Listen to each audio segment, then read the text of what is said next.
Haleluya. Jana tulianza kuangalia kichwa chetu cha somo Agano la Damu, ambalo nilisema kwa Kiingereza ina maneno mawili, kwa Kiswahili matatu, na tukayafasiri yale maneno mawili makuu, agano na damu ni nini. Na tukasema kimiminika hichi chekundu ambacho ni damu, ambacho kinatiririka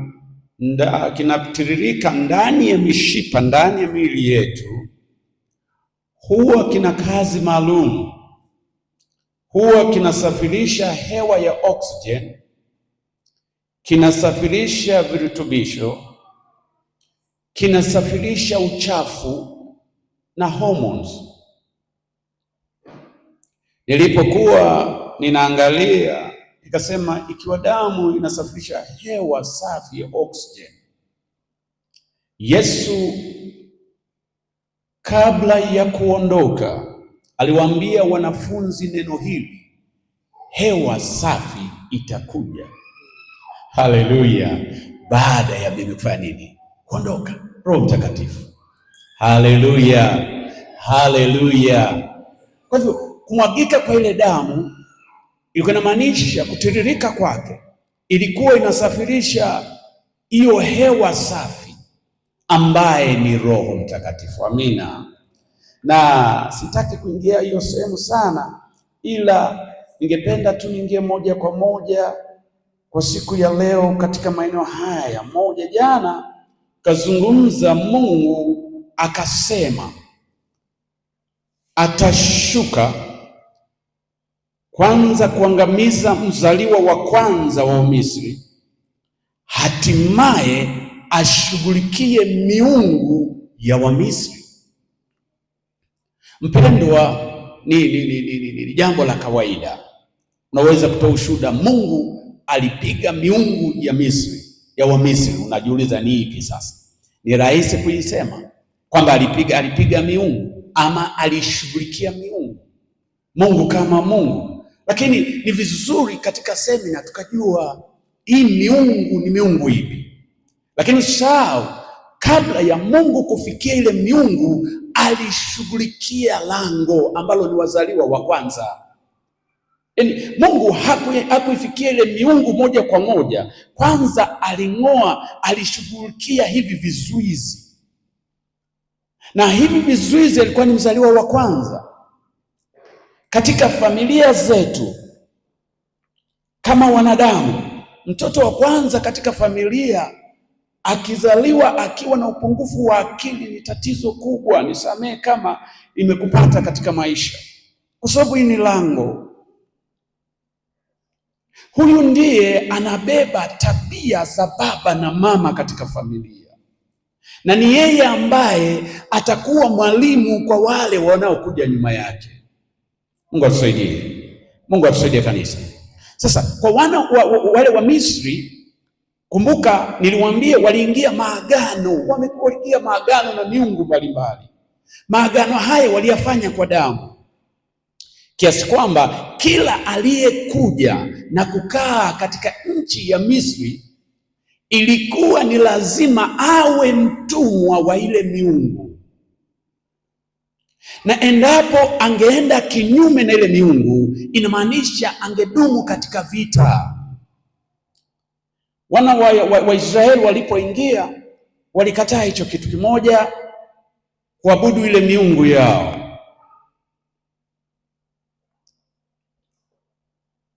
Hilo ni moja, na vita vilianzia hapo. Kwa nini walianza kuonekana ni tishio?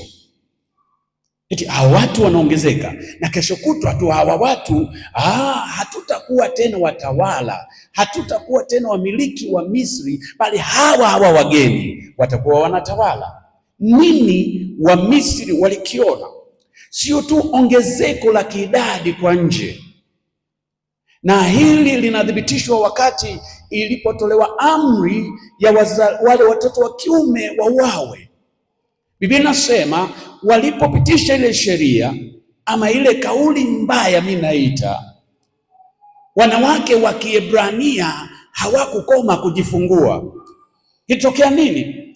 Kabla ya hawa wakunga waliokuwa wameandaliwa kuangalia kametoka kakiume, wanakaminya pumzi, kanaishiwa, kanaondoka, Biblia inasema mwanamke wa Kiebrania alijifungua. Kwa hivyo wale wakunga wanakuja, wanakuta tayari amejifungua, licha ya kujua kabisa atajifungua muda fulani. Wanapoenda wanakuta amejifungua. Nini kilikuwa kinatokea katika ulimwengu wa roho? Ile miungu ya Misri ilianza kuwatangazia kuna Mungu mgeni, Mungu mkubwa ambaye akili zake, hekima yake, mipango yake hatuijui. Bwana Mungu atusaidie kanisa. Kwa hivyo wakaanza sasa kupambana. Ni ulimwengu wa roho. Kuua watoto wa kiume wa Kiebrania ilikuwa ni matokeo ya kile walichokiona katika ulimwengu wa roho, sio wa nje wa mwili, hapana. Na kwa hivyo miungu hii ikajiandaa vita, ikaanza kufanya vita na wana wa Israeli. Biblia inatuambia wazi kwamba Mungu aliposikia kilio chao akashughulikia shina la tatizo, na ilikuwa ni mawili tu: wazaliwa wa kwanza na miungu. Na kwa sababu walikuwa wameingia maagano ya damu, ili Mungu awatoe watu hawa mikononi mwa hawa watesi ambao damu walizozimwaga zilikuwa zinatoa uhalali wa ile miungu kuwatawala, Mungu naye ilibidi amwage damu iliyo bora. Haleluya, haleluya!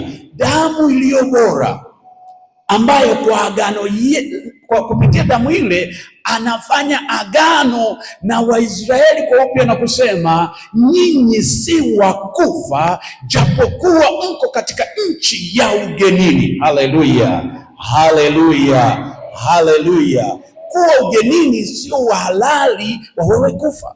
Kuwa ugenini sio uhalali wa wewe kuugua. Kuwa ugenini sio halali wa wewe kuonewa. Bwana Mungu asaidie kanisa. Kwa hivyo Mungu akafanya jambo, na nitasoma maneno haya kwa haraka katika kitabu cha Kutoka 12.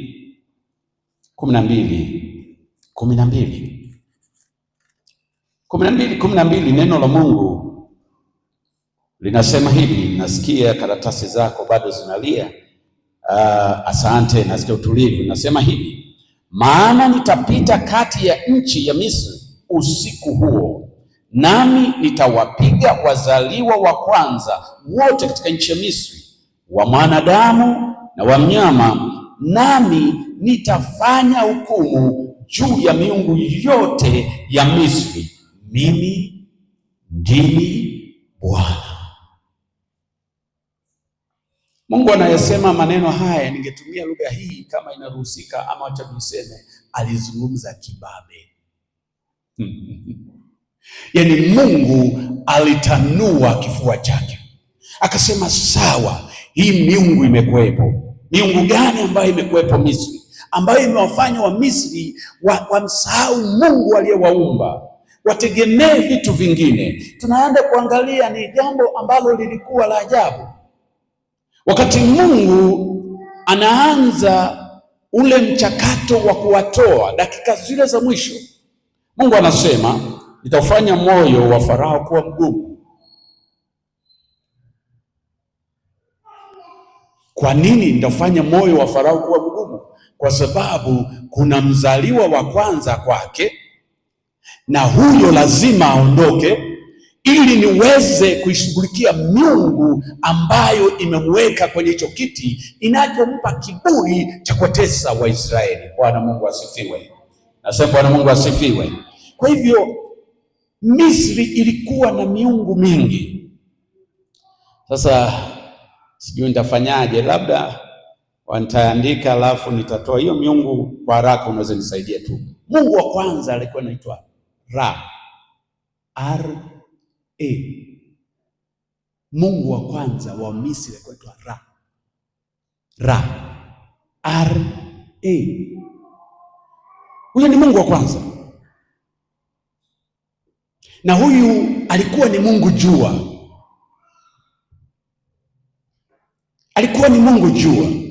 Kwa hivyo huyu Mungu jua si hili jua tu tunaloliona, ilikuwa ni katika ulimwengu wa roho. Paulo anaandika, anasema vita vyetu si juu ya damu na nyama, bali ni kinyume cha wafalme, wakuu wa giza, au wenye mamlaka katika ulimwengu wa roho, pepo wabaya. Kwa hivyo huyu Mungu Ra hakuwa Mungu jua hili linalochomoza mashariki linazama magharibi.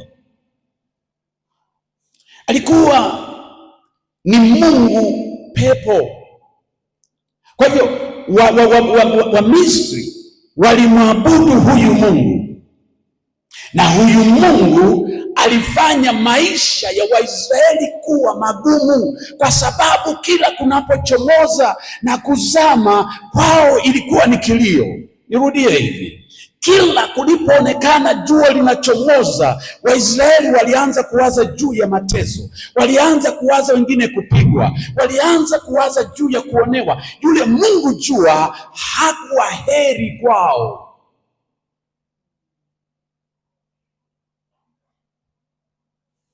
Wakati Waswahili wanasema siku njema huonekana asubuhi, asubuhi wana wa Israeli ilikuwa ni siku mbaya.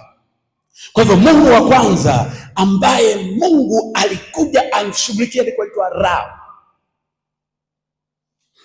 Mungu jua. Unaweza mwandika tu Mungu jua. Mungu wa pili alikuwa anaitwa Osiris. Unaandika tu kwa Kiswahili kitu Osiris, lakini pale mwisho usiweke s peke yake. Osiris huyu alikuwa ni Mungu wa maisha baada ya maisha, nitumie lugha nzuri.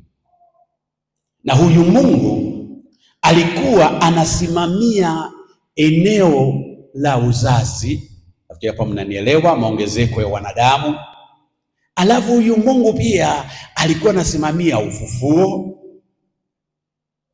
Unamwona, walikuwa na maabudu Mungu fulani ana uwezo wa kusimamia na kudhibiti na kuweka mipaka. Na ndio maana walipoangalia yule Mungu Osiris, akaona hawa watu wanaongezeka, akasema wafe, maana ni Mungu anayetawala katika hilo eneo, na ni Mungu ambaye pia anasimamia masuala ya uoto, vegetation, uoto.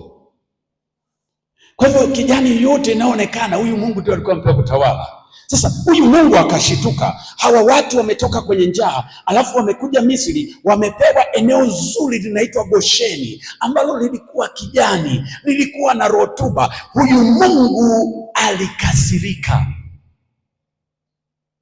Yeye ndio anayetawala hivyo vyote, sio yeye aliidhinisha wapewe, lakini wamepewa. Mungu wa tatu wa Wamisri alikuwa anaitwa Isis. ISIS. Huyu alikuwa ni mungu mke wa uganga, mungu mke wa uganga.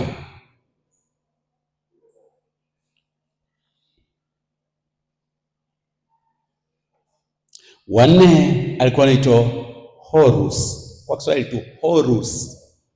Horus, HORUS. Yeye alikuwa ni mungu wa anga, na kazi yake ilikuwa ni kulinda Farao. Yaani yeye ndio alikuwa mungu wa kuwalinda mafarao. Akifa huyu, anapokuja mwingine, huyu mungu ndio kazi yake ilikuwa kumlinda, na yeye ndio alikuwa anasababisha uponyaji ulimwengu wa roho.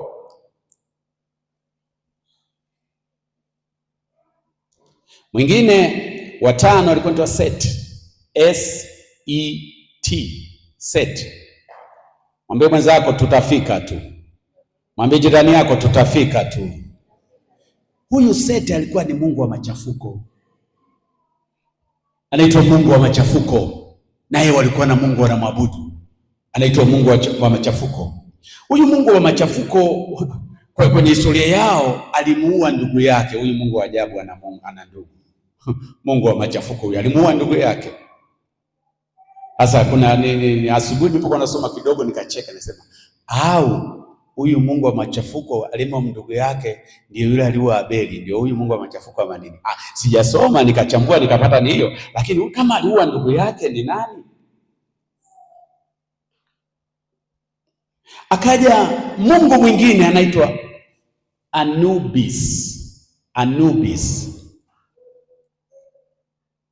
huyu ni mungu wa ukaushaji mili ya wafu. Alikuwa anasimamia hicho kitengo na kulinda makaburi. Hiyo ndio kazi ya huyo Mungu.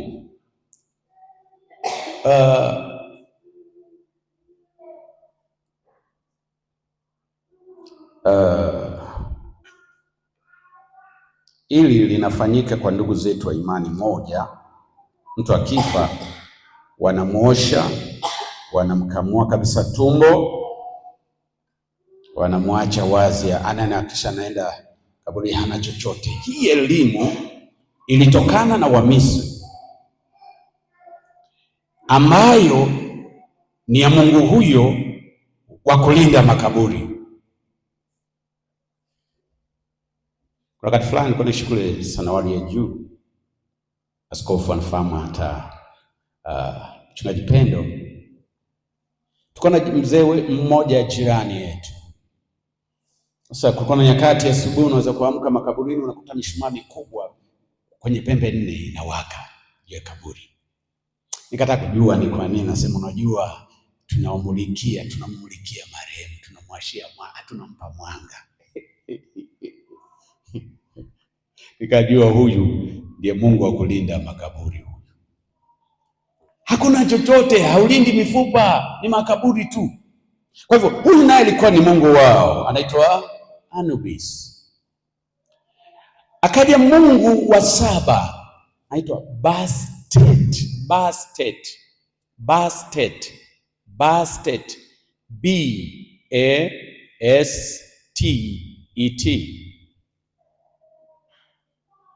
Huyu alikuwa ni Mungu pakajike. Mungu pakajike. Sanamu yake kuanzia hapa shingoni kushuka chini ilikuwa ni mwanamke, hapa juu ilikuwa ni kichwa cha paka. Na huyu alikuwa ni Mungu anayeleta raha kwao, Mungu anayeleta afya kwao. Naomba twende taratibu, unaanza kusikia hii miungu. Kuna Mungu anayeleta raha, Mungu anayeleta afya. Kumaanisha walikuwa na kiburi kwamba wako salama sana. Na mwingine wa 8 alikuwa anaitwa Thoth. Thoth.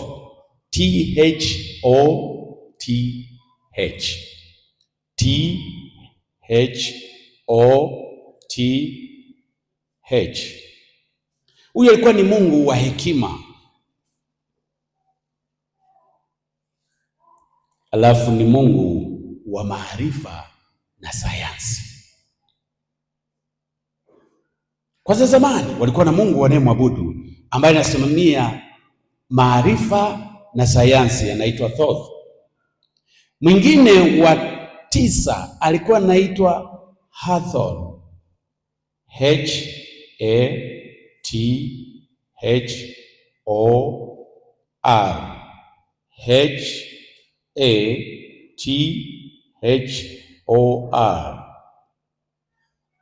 Huyu ni Mungu mke ambaye huleta furaha, lakini hii inazungumziwa kwenye uzazi, maongezeko wa wanadamu, upendo na furaha. Anaitwa Mungu mke wa upendo na furaha. Mungu mwingine ambaye wa 10 anaitwa Sekhmet. Sekhmet.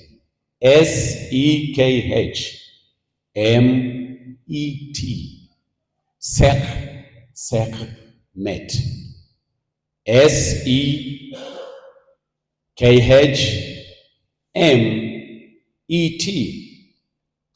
Huyu ni Mungu simba jike, alijulikana ni Mungu wa dawa.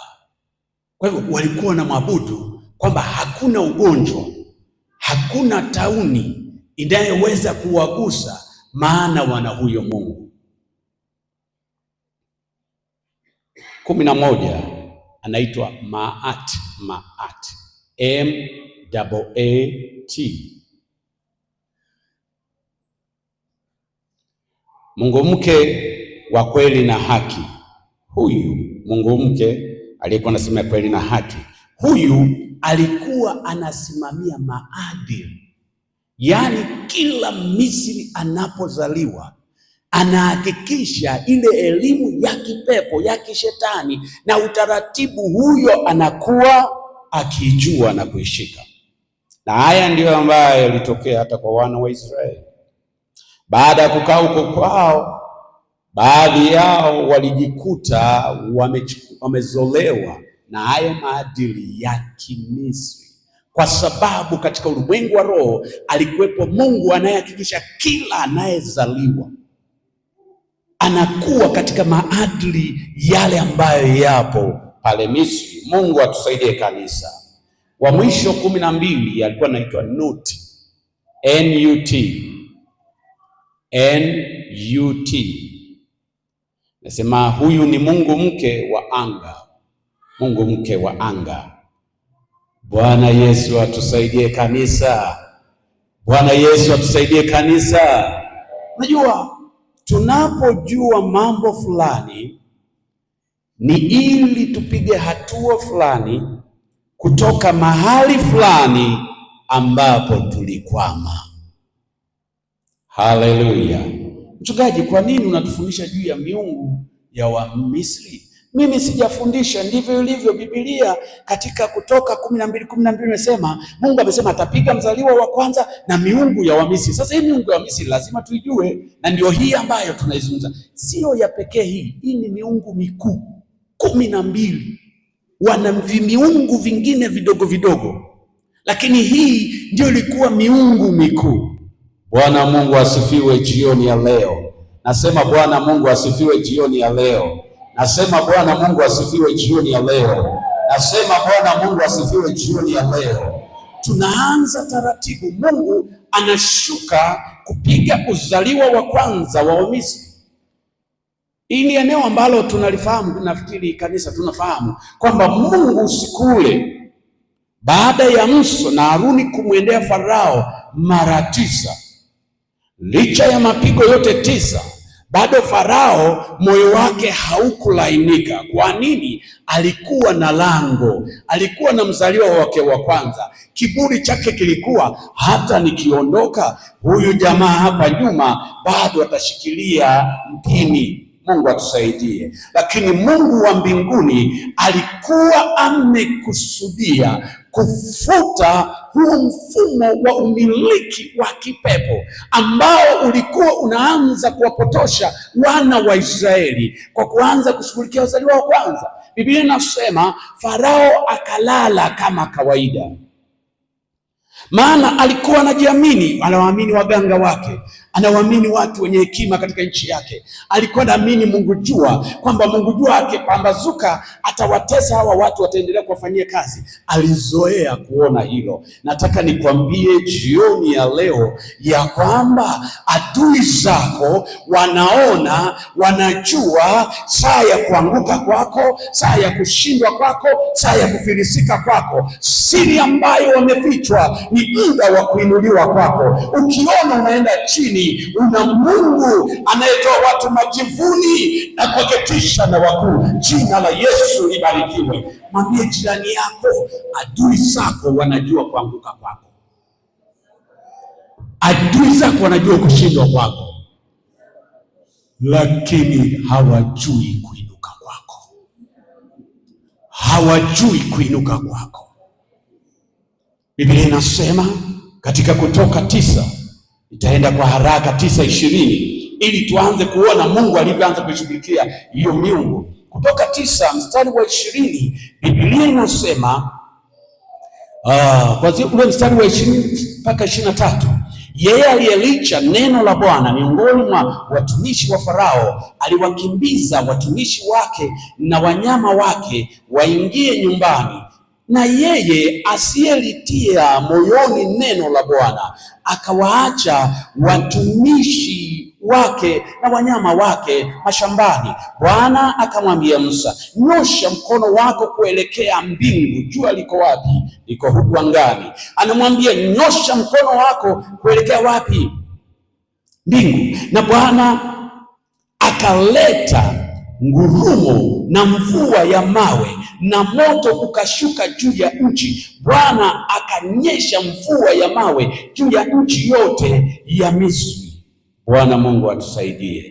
Menda hapa tunaanza kuona kiburi kinaanza kushughulikiwa. Yule Mungu ambaye anaitwa Mungu jua anaanza kushughulikiwa. Mungu anamwambia Musa, nyosha tu fimbo yako kuelekea huko juu. Nini kitatokea? Haijawahi kutokea katika historia ya maisha ya wanadamu mvua inayonyesha ya mawe iliyochanganyana na moto. Siku hiyo Mungu akasema, mimi ni Mungu jua, ili jua mnaloliona. Wakati mwingine ninadhani kwamba yamkini alilitikisa vipande cheche za hilo jua hili linalowaka, zikaanza kudondoka. Zilipoanza kudondoka, Biblia inasema ni mawe iliyochanganyana na nini? Na moto. Na wakati huo alikuwa amesema kwamba kila mtu, na Musa alitoa vizuri, na wakapewa taarifa kwamba jamani, usio mzaa, tuna Mungu zamu hii ameamua kuingia kati. Najua mnajua tulivyoingia, najua mnajua tunavyotutesa, lakini zamu hii kuna Mungu ameingia kati, yuko kazini na atanyesha mvua ya mawe. Biblia inasema wale watumishi wa Kimisri ambao walikuwa na kahofu ka Mungu, wakawazuia watumishi wao wasiende machungani, wakazuia mifugo yao, wakazuia watu wao nyumbani. Wengine waliokuwa wamebobea kwa huyu Mungu jua wakawaruhusu. Biblia inasema hatimaye Mungu akanyesha mvua ya mawe na moto. Biblia inasema ikawaangamiza wale waliokuwa nje, ikawaangamiza wanyama wote. Mungu anaanza kushughulikia kiburi cha Mungu jua. Hawezi tena kuzuia, hawezi kuzuia mapigo ya Mungu. Na hapa Mungu anaanza kuwapatia ujumbe wa Misri, nimeingia kazini. Mzaliwa wa kwanza ameondoka, ninakuja bado hajaondoka, bado mna kiburi. Mungu akawaangalia. Biblia inasema huyu jamaa akainuka. Farao sema, mbona hili ni dogo? Wakazika watu. Unajua kuzika ni rahisi, sio kama mtu anajua. Watu wakiwa wengi kuzika ni rahisi, hakuna kwenda kuzika msiba kwa mwingine. Utaacha wa kwako, kila watu wakazika. Unajua ilikuwa ni msiba mbaya.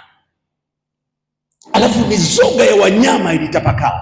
Mungu ameanza kushughulikia miungu ya Mungu wa kwanza anaitwa Mungu jua, akakuleta mapigo ya mvua ya mawe iliyochangamana na moto. Waebrania anazungumza, anasema huyu Mungu tunayemwabudu ni Mungu ambaye ni moto ulao, na kila alipoteremka na ule moto, kwa sababu ni hasira, ilifyeka na kuangamiza watu waliowatesa Waisraeli kwa zaidi ya karne 4. Mara ya kwanza wakapukutika kama nzige ama kama panzi, wao waliozoea kutafuta wazaliwa wa kwanza wa Waebrania, na wale waliowapata walilia wale wamama, walilia wale wanaume. Badala ya kilio kuwa kwa Waebrania, zamu imefika, mkanda umegeuzwa, nisema ukurasa umegeuzwa. Badala ya Waisraeli kulia, Wamisri wakaanza kulia katika nchi yao. Kwa sababu gani? Kuna agano Mungu analolifanya na watu wake. Jina la Bwana libarikiwe. Nasema jina la Bwana libarikiwe. Sasa kuna huyo series nimewambia ni Mungu wa ufufuo. Mungu aliingilia, alimpigaje? Alipowaua wana wa Misri, hakuna hata mmoja aliyefufuliwa. Yule Mungu wa kufufua hakuweza kufufua tena. hakuonekana. Kwa hivyo Wamisri walibaki, yamkini wanaomba, wanatoa sadaka, wanaendelea kuabudu, lakini Mungu aliye chanzo cha uhai alikuwa ameingilia kati, ili mmoja mwenye haki ambaye amekaa chini kwa muda mrefu aweze kuinua kichwa chake. Iwe kama Ibrahimu anaambiwa, inua kichwa chako, angalia katika jangwa hilo, huko ndiko ninakoenda kukubariki. Hivyo ndivyo Mungu akaanza kuinua vichwa vya wanawake wa Ibrania. Nao siku hiyo wakasikia Wamisri wanawake nao wanalia, asema kumbe nao ni wanawake kama sisi, na Mungu naye ametukumbuka. Nataka niseme, wakati Mungu anashughulikia miungu, lazima wenye haki wafurahi. Haleluya, haleluya. Kwa tatu, Mungu anaitwa Isis. Huyu Mungu alikuwa ni Mungu ambaye alikuwa ni Mungu wa uchawi. Mungu wa uchawi, mnaelewa Mungu wa uchawi, uganga. Na nyinyi wote mnaelewa, Musa anaingia kwa Farao wakiwa na Haruni. Musa anadondosha fimbo na Farao anacheka, maana na Mungu wa uchawi katika taifa lake. Sio kwamba aliokota tu watu, amekuwa kiabudiwa. Nao wakaja, walipoangalia ile fimbo imegeuka kuwa nyoka, wakacheka. Biblia inasema wakazitupa fimbo zao chini, nazo zikageuka kuwa nyoka. Biblia inasema nini? Zilipogeuka kuwa nyoka, Farao alitikisa kichwa, na bila shaka wale makuhani, maana kuna makuhani, wakasema tumemkomoa. Alidhani anatuletea Mungu ambaye anafanya miujiza ambayo Mungu wetu hawezi kufanya. Wakati wanafurahia, Biblia inasema hivi, yule nyoka ambaye alikuwa fimbo ya Musa akafungua mdomo wake, na bila kuambiwa, ni kama walipigiwa firimbi, ni kama walielekezwa wote, kila mmoja kile kifimbo anaenda kwenye ule mdomo wa ile nyoka, alafu anamezwa. Akishapotelea, na mwingine anasema hili pango inawezekana nzuri, ndio mlango wa kutokea. Wote, fimbo zote za wachawi, fimbo zote za wale waganga zilizogeuka kuwa nyoka, zikazama ndani ya ile fimbo moja ambayo ilikuwa ya Haruni iliyogeuka kuwa nyoka. Mwambie mwenzako, inawezekana katika mwaka huu, inawezekana katika uzao wako, inawezekana katika majira yako. Hao wachawi ambao walifanya mambo yakaonekana kama yanataka kumshinda Mungu, majira yanafika, kinywa kimeishafunguka. Yesu akafungua kinywa msalabani, akasema Baba, imekwisha. Alikifungua kinywa akasema imekwisha, imekwisha, imekwisha. Kichwa imefunguliwa, kinatamka maneno.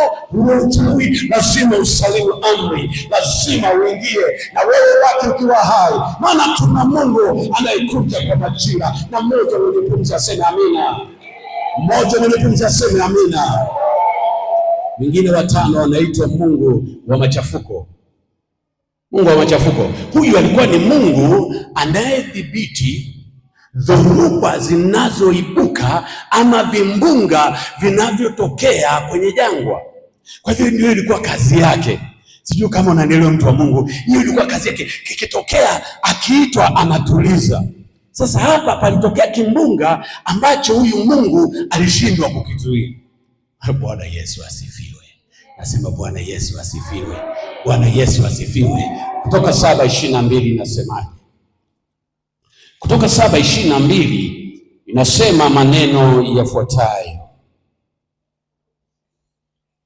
lakini waganga wa Misri wakafanya mfano wa hayo kwa uganga wao, na moyo wake Farao ukawa mgumu, wala hakusikia kama Bwana alivyosema. Moyo huu ulikuwa je? Sinaambia ni watu wa machafuko. Unajua nini kilitokea hapa? Mungu wa machafuko. Imetokea pigo. Kuna pigo hapa inatolewa, alafu mito yote inazalisha vyura. Kuna mtu hapa ananipata? Alafu Farao anaita waganga, ili ujue walikuwa na Mungu wa machafuko. Na wale waganga wanapokuja wanafanya muujiza, vyura vinatokea. Hebu angalia Mungu wa machafuko. Vyura tayari wamezagaa nchi nzima mpaka Ikulu. Analeta waganga, wanakuja kufanya muujiza kuongeza vyura katika nchi. Je, huyu ni Mungu gani kama si Mungu wa machafuko? Biblia inasema wakafanya hivyo, wakaona wako salama, lakini Mungu alikuwa anawaangalia. 23:9 inasema namna gani? Bali 23:9 Musa akaunyosha mkono wake kuelekea mbinguni, na Bwana akaleta ngurumo na mvua ya mawe na moto ukashuka juu ya nchi. Tunarudia hii sehemu kuonyesha jinsi gani Mungu wa machafuko kwao ambavyo hakuweza kuwasaidia kutuliza dhoruba. Mungu anaamuru mawe yanateremuka, hiyo ni vurugu, mawe ya moto, lakini yule Mungu hawezi kuwasaidia Wamisri. Kuna saa ya kuinuka kwa mtu wa Mungu. Jina la Bwana libarikiwe. Nasema jina la Bwana libarikiwe, jina la Bwana libarikiwe, jina la Yesu libarikiwe. Kuna huyu mmoja anaitwa Mungu wa sayansi Thothi, Mungu wa hekima. Huyu Mungu wa hekima 8:18 kutoka tu pale 8:18 kuna kitu ambacho napenda kukisoma pale. Hao waganga nao wakafanya mfano wa hayo kwa uganga wao, ili kwamba walete chawa, lakini wasiweze. Nako kulikuwa na chawa juu ya wanadamu na juu ya wanyama. Naomba twende tuangalie hawa wanaitwa, huyu ni Mungu wa sayansi na maarifa. Mungu alipotoa pigo la chawa, wakaletwa waganga, kwa sababu ya vyura wamefanikiwa, wakaona tuko sawa na Mungu. Hapa si wanaitwa wenye hekima, wanaitwa wenye sayansi, wanaitwa wenye maarifa. Walipofika pale, Biblia inasema wakaanza kufanya mambo yao, Mungu akamshughulikia huyo Mungu. Wakajaribu, hakuna chawa aliongezeka. Wakajaribu, wakashindwa. Kwa sababu gani? Mungu amefika wakati wake wa kuanza kuishughulikia miungu ya Misri ili watu wake waweze kutoka. Haleluya, haleluya! Ili watu wa Mungu waweze kutoka, ili lazimu Mungu afanye hivyo. Na lingine ambalo ninapenda kuliangalia ni ile 9 ya Sekhmet. Sekhmet alikuwa ni Mungu wa madawa, Mungu wa madawa, Mungu wa madawa. Yaani kazi yake ilikuwa ni kutibu. Mungu jike, ni Mungu simba jike, kazi yake ni kutoa dawa. Wakati Mungu amepiga watu na majipu, Biblia inasema hakuna aliyepona kwa dawa isipokuwa kwa wakati Mungu alipokuwa ameweka pigo liishi. Walikuwa na hii miungu, lakini hakuna hata mmoja alifanya nini? Alinusurika. Walikuwa na hiyo miungu, na Mungu huyu anaitwa Mungu wa haki, ambaye ni maati. Huyu Mungu wa maadili, kuhakikisha kila mtu yuko sawa, hakuna anayevuka mpaka. Alikuwa pale anaangalia watu hawa watafanyaje. Biblia inasema Musa akawaambia hawa Waisraeli, saa ya ukombozi wetu unakaribia, kaeni mkao wa kuondoka, kila mtu akusanye cha kwake. Kwa nasoma kitabu fulani cha historia cha Kiebrania, nasema kwamba haikuwa maandalizi ya siku moja. Unajua, kila mtu aliambiwa kaa chini, tafakari, una ng'ombe umewekeza kwa nani? Amezaa wangapi? Una mbuzi wako kwa nani? Unajua, walipokuwa katika mgandamizo, ilibidi watafute Wamisri ambao ni marafiki. Anapeleka pale kambuzi kake, anapeleka kang'ombe kake pale. Sasa akawaambia ni muda wa kutafakari, kuna nani ana ng'ombe wako na ni wangapi? Wewe kaa tupiga mahesabu, ili mbiu ikilia ni saa ya kutoka. Biblia inasema waliingia hawana kitu, wakatoka wakiwa na dhahabu, wakatoka wakiwa na ng'ombe, wakatoka wakiwa na kondoo, wakatoka wakiwa na mbuzi. Kwa sababu gani? Mungu alikuwa anahusika na maisha yao. Bwana Yesu asifiwe, Bwana Yesu asifiwe. Ugenini sio sababu ya wewe kutokuinuka. Mwambie jirani yako, ukiwa ugenini usikubali kushindwa. Mbona unamwambia kwa uoga? Mwambie ukiwa ugenini usikubali kushindwa, ili mradi una Mungu aliye hai. Sema ili mradi una Mungu aliye hai, ili mradi una Mungu aliye hai. Mwambie jirani yako, utatajirika ugenini, utatajirika ugenini. Hawatakufilisi, hawatakufilisi. Nakumbuka jana nilikwambia ukila na kunywa usifanye namna gani? Usisahau wapi? Ukila na kunywa usisahau wapi? Nyumbani, nyumbani, nyumbani. Mwambie mwenzako ukila na kunywa usisahau nyumbani. Mwambie ukila na kunywa usisahau nyumbani. Katika sura ya 10 Mungu anamshughulikia huyu Mungu jike wa anga, sura ya 10:21.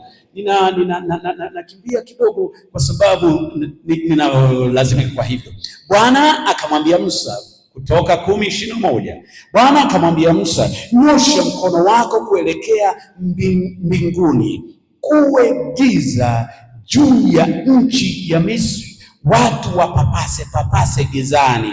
Basi Musa akanyosha mkono wake kuelekea mbinguni, kukawa na giza nene katika nchi yote ya Misri muda wa siku 3. Huyu Mungu walikuwa na mwamini kwamba asubuhi alikuwa anatapika jua, alafu jioni alikuwa na meza jua. Hivyo ndivyo walikuwa naamini na wanamwabudu. Sasa Mungu akaingilia kati kushughulikia, akasema sasa ninatangaza giza nene kiasi kwamba hata kuinua mguu mtu anaogopa.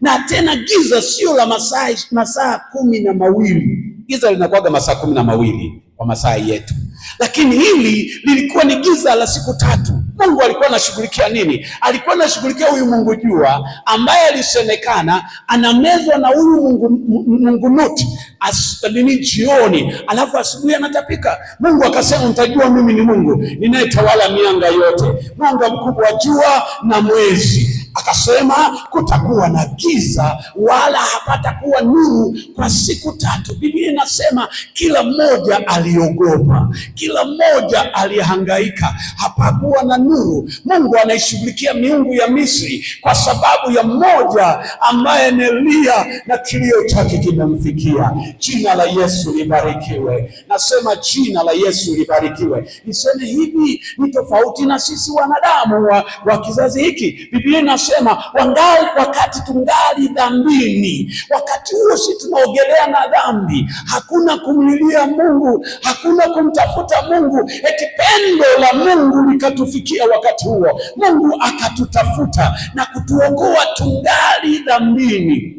Waisraeli walimlilia Mungu. Inawezekana wewe na mimi hatukupata muda wa kulia tuokoke. Tumejikuta tumekutana tu na neema ya wokovu. Mimi nimejikuta tu nimezaliwa katika familia ya watu waliokoka. Inawezekana wewe umejikuta mama ameokoka ama baba ameokoka ama hata mmoja wao hajaokoka. Nini ambacho kimefanya uokoke? Kuna sauti ya mmoja ambayo ililia msalabani, ilipazwa na kusema, Baba wasamee na hawa wasamee. Walikuwa chini ya agano ambalo lilifanywa na baba yetu Adamu.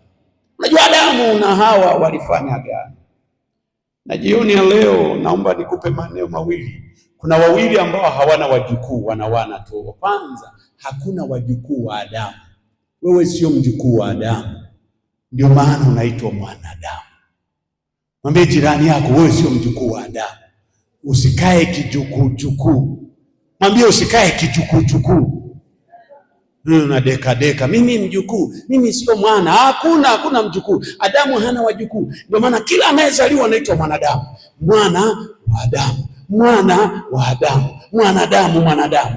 Na mwingine asiye na wajukuu ni Mungu. Haleluya. Kuna mmoja amenielewa? Nimesema Mungu hana wajukuu. Narudia, Mungu hana wajukuu. Na ndio maana katika Yohana ile 1:12 inasema namna gani? Bali wote waliompokea aliwapa uwezo wa kufanyika wajukuu wa Mungu. Haleluya.